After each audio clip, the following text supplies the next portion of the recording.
La rutina es la peor enemiga del terror. Yo soy Mateo, y mi vida se rige por el pitido monótono de la tarjeta de transporte y el viaje nocturno por el eje central. Era martes, pasada la medianoche. Llevaba 16 horas pegado a un monitor y mi cabeza palpitaba al ritmo de los ruidos del Metrobús. El frío de la Ciudad de México se colaba por las rendijas de la cabina. Mi ruta es siempre la misma: Lázaro Cárdenas hasta mi estación. Conozco cada edificio, cada parada, cada mural grafiteado. Por eso, cuando el Metrobús, un articulado rojo brillante y ruidoso, comenzó a reducir la velocidad de forma abrupta, me puse alerta. El conductor activó el altavoz. El sonido fue una estática horrible, un gruñido metálico que distorsionó por completo su voz. Era como escuchar una radio de onda corta, luchando contra el tiempo. El Metrobús se detuvo con un silbido potente. El letrero digital sobre la puerta, que siempre muestra el nombre de la estación, mostró una anomalía imposible. La pantalla parpadeó en rojo y negro, hasta que se fijó en un mensaje que me heló la sangre. Próxima estación, 7, clausurada. Miré el mapa de rutas. Me froté los ojos con cansancio. No existía ninguna estación con el número 7 en esa línea. Todas tienen nombres de calles o puntos de referencia. Y la palabra clausurada era una sentencia, no una indicación. La puerta se abrió. La estación era pequeña, oscura, de una arquitectura que yo solo había visto en fotos antiguas de la ciudad. El techo de hormigón era bajo, sin pintura, y la iluminación consistía en una luz de mercurio amarillenta que titilaba como un ojo moribundo. Olía a polvo, humedad y tabaco rancio, un aroma que recordaba a los viejos sótanos de la década de los 70. Mi curiosidad fue más fuerte que la cautela. ¿Era una estación fantasma que se había manifestado por un glitch en el sistema? Me levanté y, sintiendo un impulso irracional, crucé la línea amarilla.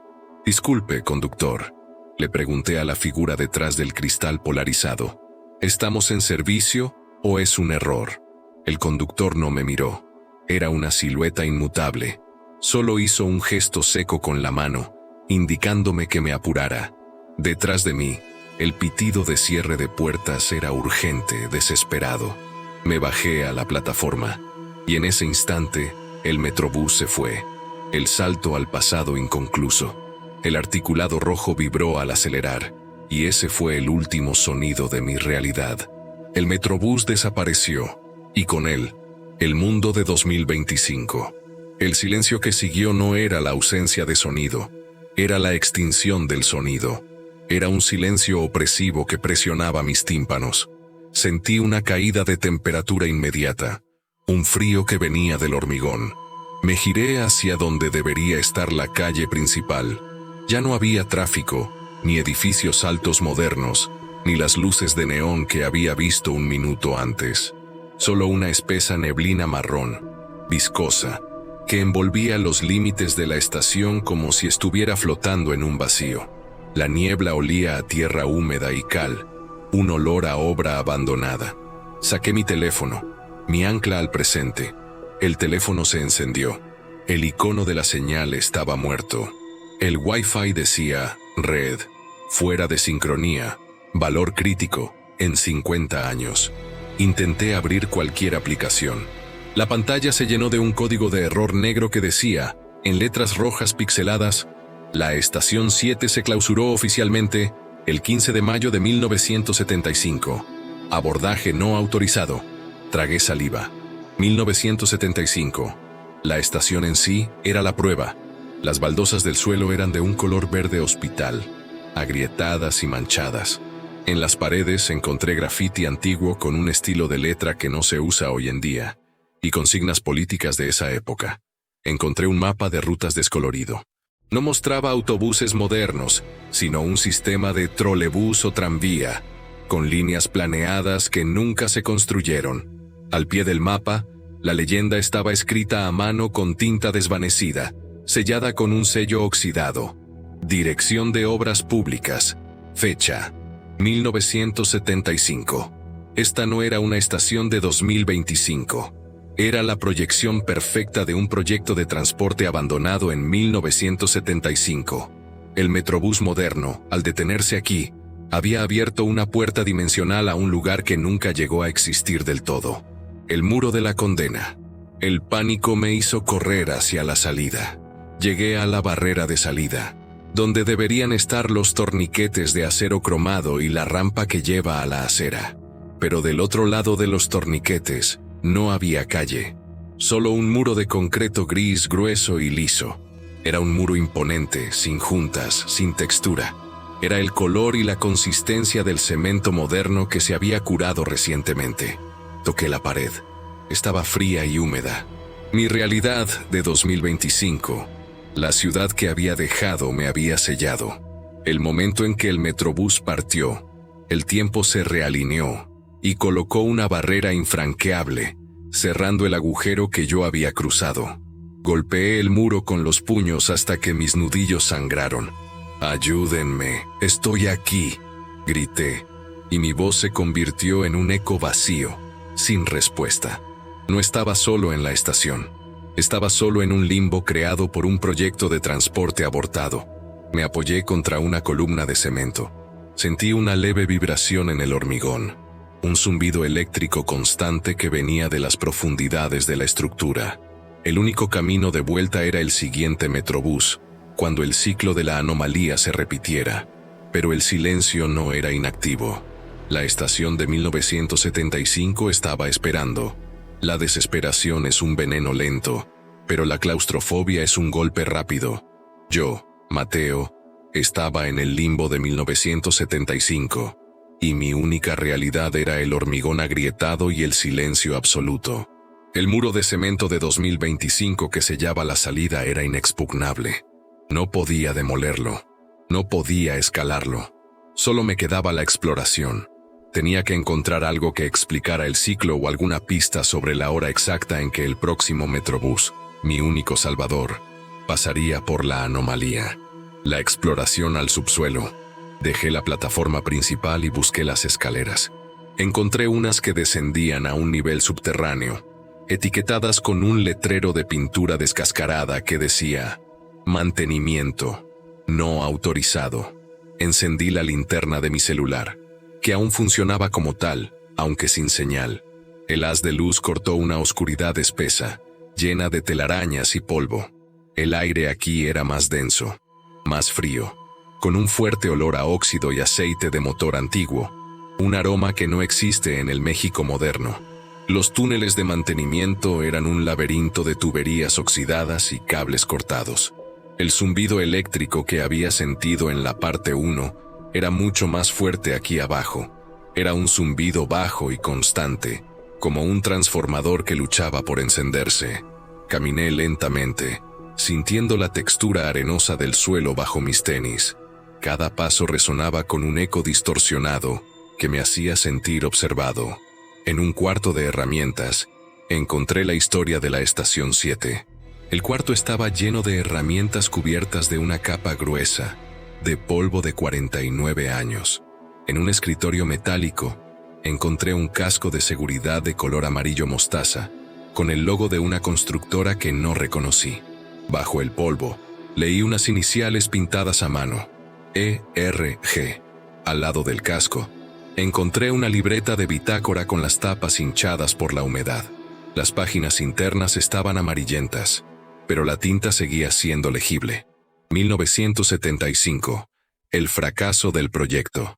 Leí las últimas entradas de la libreta, escritas por Ernesto R. Guzmán, el ingeniero a cargo de esa sección del proyecto del trolebús.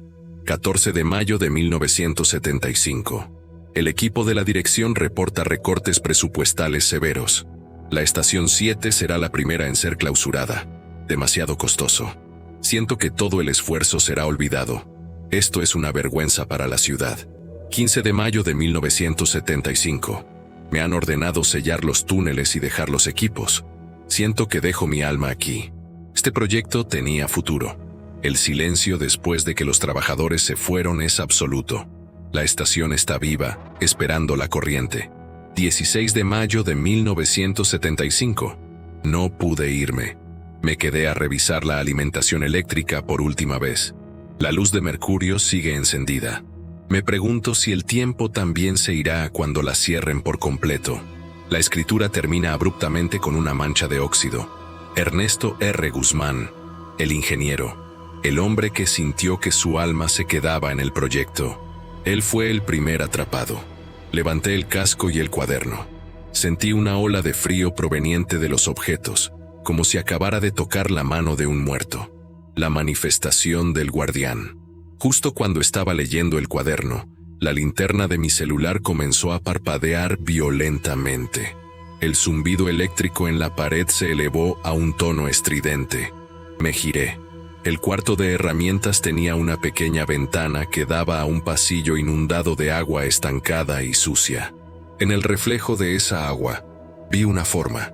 No era un fantasma blanco y vaporoso. Era una oscuridad densa. Una figura humana que parecía hecha de polvo de hormigón en movimiento y sombras. Llevaba una gorra y algo que parecía un uniforme sucio, pero era imposible distinguir los rasgos. Era la silueta de un hombre, el espectro de la estación. El guardián me estaba mirando. No sentí hostilidad, sino una tristeza infinita y una necesidad urgente. La voz del espectro llegó a través de un intercomunicador viejo y oxidado que colgaba de la pared, un aparato que estaba claramente desconectado. Estación 7 a Central. El ciclo está roto. Tú eres la corriente nueva, Mateo. La voz era áspera, distorsionada, como el viento pasando por un tubo vacío, pero pude entender el mensaje. ¿Quién eres? ¿Ernesto Guzmán? Pregunté, retrocediendo hacia la pared. Yo soy el guardián de la estación, respondió la voz espectral. Tu Metrobús te trajo, pero el Metrobús no volverá. El ciclo es demasiado débil.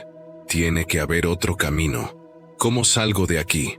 La figura sombría se movió lentamente hacia la ventana, apuntando con un dedo hecho de sombra hacia un túnel oscuro en la parte trasera del pasillo. La salida de emergencia está abajo, Mateo. En la línea original. Solo tienes que terminar el cableado. La voz sonaba a alivio, a promesa. Pero la palabra terminar me recordó las notas de Ernesto Guzmán sobre dejar su alma en el proyecto. Me acerqué al túnel de mantenimiento indicado. Estaba completamente oscuro. Lancé una piedra. No escuché el sonido de la piedra golpeando el suelo, sino un silencio instantáneo que fue absorbido por el vacío. El túnel no llevaba a una salida. Llevaba a un pozo profundo o a un abismo creado por el tiempo colapsado. El espectro me estaba guiando a un suicidio temporal. Él quería que yo muriera aquí para tomar mi lugar como el nuevo guardián, completando el ciclo de la fatalidad de 1975. Gracias, Ernesto, dije sintiendo el peso del casco y la libreta en mis manos. Pero yo no voy a terminar tu proyecto. El espectro reflejado en el agua se agitó violentamente. El zumbido eléctrico se convirtió en un rugido de frustración. Sabía la verdad. La única salida era el Metrobús, y tenía que esperar en la plataforma. Pero tenía que sobrevivir a la estación y a su guardián hasta que llegara. El problema era que el espectro conocía el ciclo, y yo no. La certeza del peligro es mejor que la ignorancia. Yo, Mateo, sabía que el guardián de la estación, Ernesto Guzmán, quería que yo muriera en ese pozo para tomar mi lugar como el ancla de 1975. La única salida era la plataforma. Regresé corriendo, sintiendo el peso del casco de Ernesto y su libreta de bitácora bajo el brazo. El zumbido eléctrico en las paredes de hormigón era ahora un grito sordo y vengativo. El reloj congelado y el enigma de la hora. Llegué a la plataforma principal. Necesitaba la hora exacta. El Metrobús solo aparecería cuando el ciclo de 1975 se repitiera, cuando la anomalía se abriera de nuevo. Busqué un reloj. Encontré uno. Un reloj analógico de pared, de un plástico duro y amarillento, suspendido sobre lo que debió ser la oficina del jefe de estación. El reloj estaba detenido. La manecilla grande y la manecilla pequeña estaban congeladas en la misma posición. Marcaba 3:17. No sabía si era AM o PM, pero sabía que esa hora era la hora de la falla, la hora exacta en que Ernesto había decidido que el proyecto estaba muerto, y la hora en que el tiempo se había detenido para él. Saqué la libreta de bitácora de Ernesto y la abrí. La tinta estaba pálida, pero la última entrada legible era del 16 de mayo de 1975. Revisando el sistema de alimentación, la luz de mercurio aún funciona. La corriente se corta a las 3:17 am. Después, solo queda el silencio. 3:17 am. Esa era la hora. Tenía que estar en la plataforma a esa hora para tomar el siguiente Metrobús. Pero, ¿qué hora era ahora en ese limbo? Mi teléfono estaba muerto para el tiempo. El guardián, a través del intercomunicador, se rió. El sonido de arena raspando vidrio. No te servirá, Mateo. El ciclo no es diario, es aleatorio. Podrían ser horas, podrían ser décadas. ¿Quieres esperar aquí hasta que tu cuerpo se convierta en polvo de concreto? El colapso provocado. El guardián no me daría tiempo.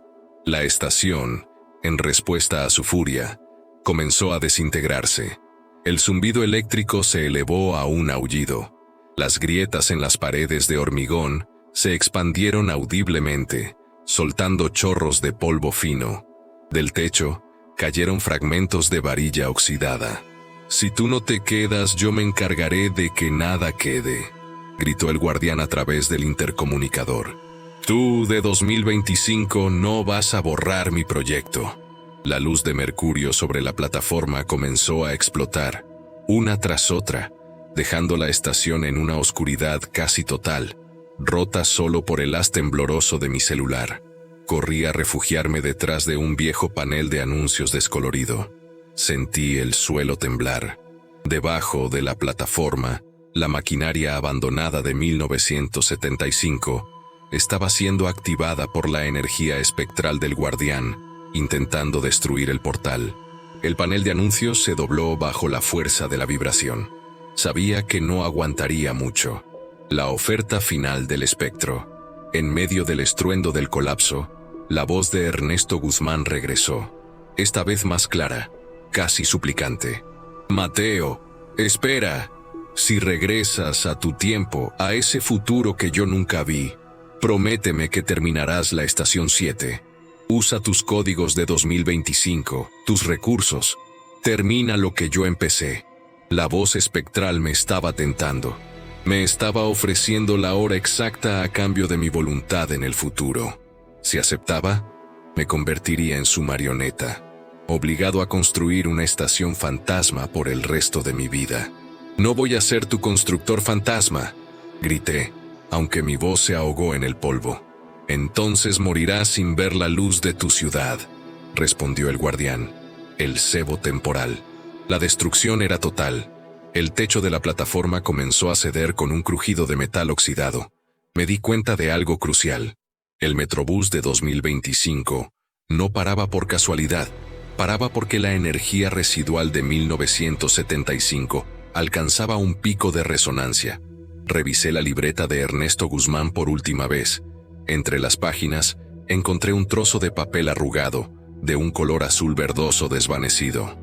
Era un billete antiguo de trolebús de la CDMX, con un valor de 50 centavos, de principios de los 70. Este billete, un objeto de alta densidad temporal de 1975, había viajado a mi lado. Era una reliquia de ese tiempo. Si la anomalía se abría con un pico de energía, este billete podría ser la carnada perfecta. Me arrastré hasta el borde de la plataforma, justo sobre la línea de seguridad amarilla. El suelo vibraba con la agonía de la estructura. El relámpago en mi mente fue claro. Tenía que usar el billete para forzar el pico de energía antes de las 3:17 am. Con manos temblorosas, coloqué el pequeño billete de trolebús sobre el borde de la plataforma. Y entonces, sucedió. El billete, al tocar el punto de la resonancia, no se movió. Comenzó a brillar. Primero con un tenue color verde eléctrico, luego con una luz blanca intermitente. El zumbido de la estación se convirtió en un agudo sí y, como un rayo concentrado. El guardián gritó, un sonido de derrota. «No, esa es mi ancla». y a través de la densa niebla marrón, a lo lejos, vi un destello de luz roja. No una luz antigua y amarillenta, sino la luz roja potente de un metrobús moderno que se acercaba a una velocidad imposible, respondiendo a la energía del billete de 1975. No era la hora exacta, pero la carnada había funcionado. Tenía segundos para sobrevivir al colapso y tomar el único camino a casa. El billete de trolebús de 1975, mi cebo temporal, brillaba con una luz blanca intermitente y furiosa en el borde de la plataforma. La energía residual del proyecto abortado se concentraba en ese pequeño trozo de papel, creando el pulso necesario. A lo lejos, el Metrobús de 2025 se acercaba como un faro rojo en la niebla marrón, pero el guardián no cedería. La batalla final en la plataforma. El guardián de la estación se manifestó por completo. Ya no era solo una sombra. El aire se condensó en la silueta de Ernesto R. Guzmán, hecha de polvo de concreto, óxido y arcos eléctricos chispeantes. Parecía un esqueleto envuelto en un viejo uniforme de trabajo. «No puedes irte», chilló, y su voz hizo que el hormigón de la plataforma vibrara. «Tú pusiste la energía, tú te quedas». El guardián se lanzó sobre mí. No era un ataque físico, sino una presión helada, un torrente de energía temporal que intentaba vaciar mi cuerpo y llenarlo con la desesperación de 1975. Sentí un dolor agudo en el pecho, como si mis pulmones estuvieran a punto de implosionar. Me abracé a la columna. Saqué el casco de Ernesto y la libreta de bitácora que había guardado, los dos objetos más preciados del guardián. El Metrobús ya estaba encima de la estación fantasma. El rugido de sus motores era un sonido distorsionado, la música de mi salvación. «Aquí tienes tu legado, Ernesto», grité por encima del estruendo. En el momento en que las puertas del Metrobús comenzaron a deslizarse con un sonido chirriante y espectral, lancé el casco y la libreta directamente al guardián. La táctica funcionó. El guardián detuvo su ataque para atrapar sus reliquias. «No toques mis planos», gritó, envolviendo los objetos en una nube de polvo. Ese instante de distracción fue suficiente. Las puertas del Metrobús se habían abierto, revelando no solo el interior del autobús, sino un portal hirviente de luz blanca y ruido estático. Me zambullí. El salto violento. Me lancé de cabeza hacia el interior del Metrobús, justo cuando las manos espectrales de Ernesto me rozaban el tobillo. «Volverás. Te esperaré a las 3:17. Fue el último chillido del guardián. Las puertas del Metrobús se cerraron con una fuerza brutal. El interior del vehículo se convirtió en un túnel de luz y ruido. El Metrobús aceleró a una velocidad imposible. Sentí que mi cuerpo se retorcía, como si mi ADN estuviera siendo forzado a sincronizarse rápidamente con los 49 años que había perdido. El color rojo de la cabina se fundió con el color marrón del limbo de 1975. Y luego, el golpe final. Un crujido ensordecedor y una sacudida violenta. Desperté tendido en el pasillo del Metrobús. El retorno al presente. Abrí los ojos. La luz era brillante, demasiado brillante. El aire olía a plástico limpio y desinfectante. El Metrobús estaba lleno de pasajeros reales, de 2025, todos con sus celulares y auriculares. Me miraban con expresiones de asombro y desaprobación. Estaba de vuelta. Me levanté, sintiendo un dolor punzante en todo el cuerpo. Estaba cubierto de polvo fino y óxido, el vestigio físico de mi viaje a 1975. Llegué a mi estación. El torniquete, el acceso de salida estaba allí, brillante y moderno. Solo necesitaba mi tarjeta de movilidad integrada, MI, para salir. Me pasé la mano por los bolsillos.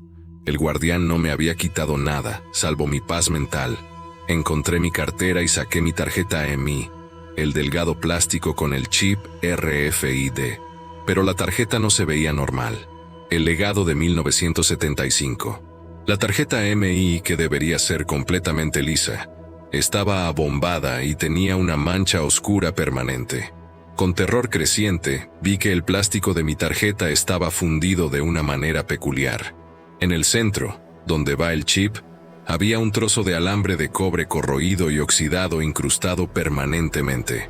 Un trozo de cableado de 1975 se había fundido con el chip de mi tarjeta de 2025.